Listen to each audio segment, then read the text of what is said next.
Alright guys, welcome back to another video. This is day 2 of the 30 plus table challenge in just 14 days.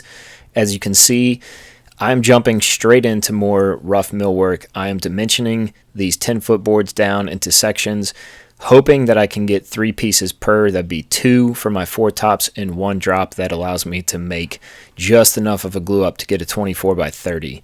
That doesn't happen on every board. And I actually take out a middle section knot that just wasn't worth repair or epoxy. So that's something you got to keep in mind on is your yield.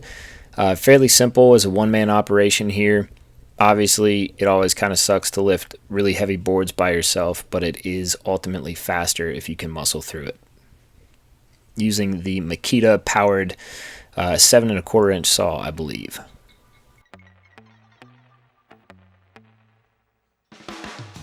Okay guys, something I want to note here as we dive on into millwork, something that always happens to me, it becomes very monotonous.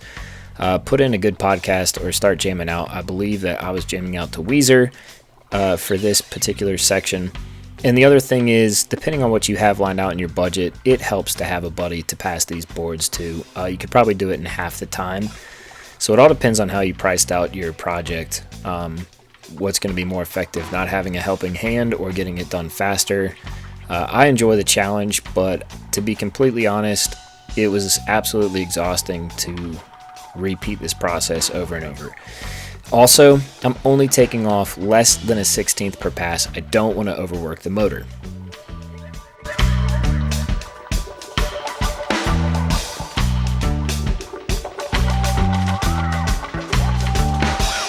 Alright, here we go into table saw mode.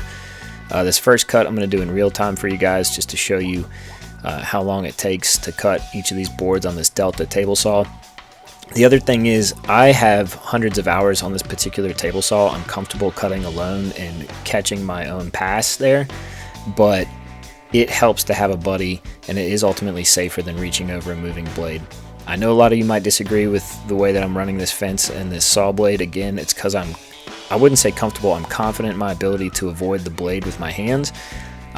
When I need to decide what's going to give me more control, a push stick or my hand, I will do that. And one thing my mentor always taught me, if your head is not in the cut, your hand will be. So make sure you're focused, and if you're not feeling it, just step away, walk away from it, because you get 10 to start with. I'd like to end with all 10 as well. Another thing is, you can really see with this camera view the amount of dust, even though I have dust collection on, how massively important it is to wear a mask.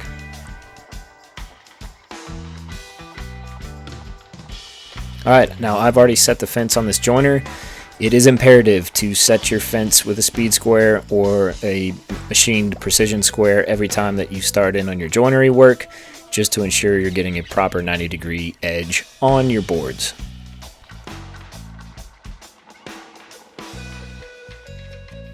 Also, the momentum on this cut is forward and against the fence. I'm not pushing down on my boards. The joiner is going to do the work for me.